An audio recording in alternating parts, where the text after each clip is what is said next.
Kana, Provinsi Galilea di Israel, ada di Yohanes bab 2 ayat 1 sampai 11. Terletak 14 km dari Nazaret. Ada dua gereja besar di Kana. Yang pertama adalah gereja Santo Bartolomeus yang menurut tradisi berdiri di atas rumah Nathanael Bartolomeus dari Kana, salah satu murid Yesus. Yohanes bab 1 ayat 46 sampai 47. Dan gereja Kana, tempat mujizat air menjadi anggur, sekaligus tempat kudus untuk pemberkatan sakramen nikah atau pembaruan janji nikah. Dengan bawah gereja ini dapat dilihat tempayan semasa kehidupan Yesus. Berbicara soal Kana pasti sudah terbayang sukacita. Seperti halnya saat kita membuka konkordansi Alkitab, banyak sekali ayat tentang sukacita. Peristiwa perkawinan dalam Alkitab sering menjadi lambang keselamatan di akhir zaman. Pada pesta perkawinan Yahudi di abad pertama, pernikahan dapat berlangsung seminggu dengan banyak undangan, sehingga kehabisan anggur dapat menjadi masalah yang besar. Maka Ibu Yesus berinisiatif untuk memberitahukan kepada Yesus. Jawaban Yesus kepadanya, "Mau apakah engkau dariku, Ibu?" mengisyaratkan ada sikap menjauh, seolah-olah untuk mengingkari otoritas terhadap dirinya. Dalam bahasa Yunani berbunyi, "Apa mengenai aku dan engkau? Ti emoi kai soi." Ungkapan bahasa Semit untuk mengatakan masalahnya tidak ada hubungannya dengan kita, mengandung penolakan tegas. Tapi ini kadang merupakan suatu pola dalam Yohanes mengenai Yesus terhadap suatu permintaan. Terlebih dahulu bersikap keras terhadap yang memintanya, kemudian meluluskannya. Lihat di Yohanes bab 4 ayat 48, Yohanes bab 11 ayat 3. Jawaban Yesus, "Saatku belum tiba." Menunjukkan saat itu ditetapkan oleh Bapa, bukan oleh manusia. Ibunya adalah tokoh pertama dalam Injil yang memberi respon kepercayaan, lalu memberikan instruksi kepada pelayan-pelayan agar melakukan apapun yang Yesus katakan. Tempayan-tempayan itu sangat besar, terbuat dari batu, disediakan untuk pembasuhan menurut adat Ibrani Yahudi, karena kontak dengan apapun membuat orang Yahudi najis. 6 tempayan berisi lebih dari 550 liter air atau kurang lebih 730 botol. Air pembasuhan adalah unsur pokok dalam agama Yahudi, lambang dari tata hidup menurut hukum Taurat. Yesus memerintahkan supaya pertama mengisi tempayan-tempayan itu dengan penuh air. Kedua, cedoklah dan bawalah kepada pemimpin pesta. Seperti yang dipesankan oleh ibunya, percaya akan firman Yesus dan melakukannya adalah tema pokok.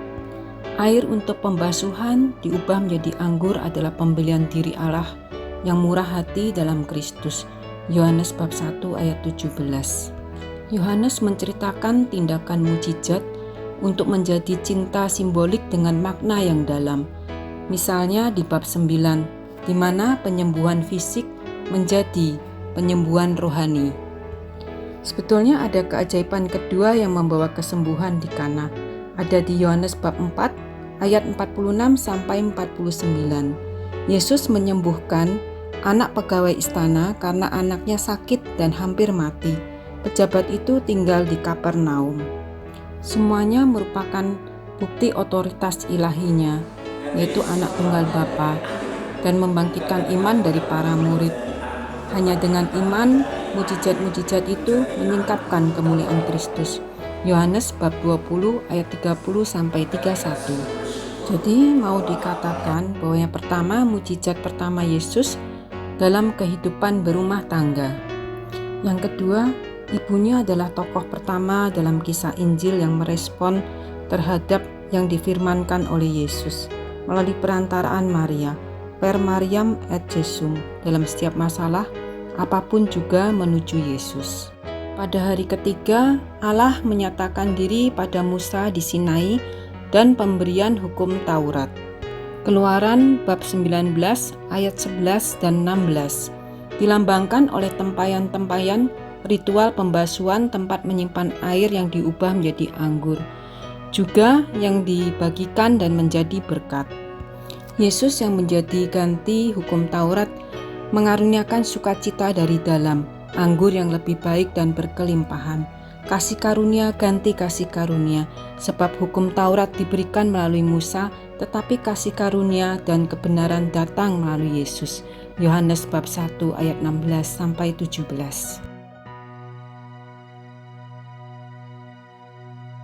Simon the Canaanite atau Simon the Canaanian dan Yudas Thaddeus adalah saudara Yakobus muda.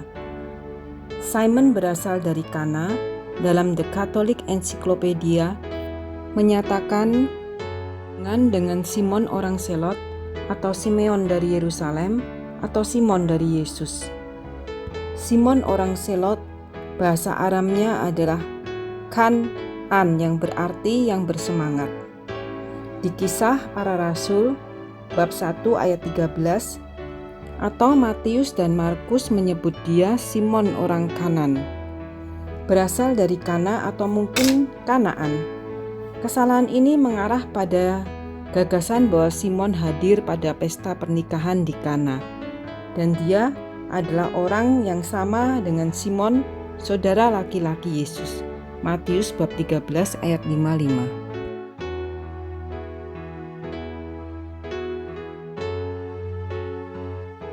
Terima kasih sudah menyaksikan Kana.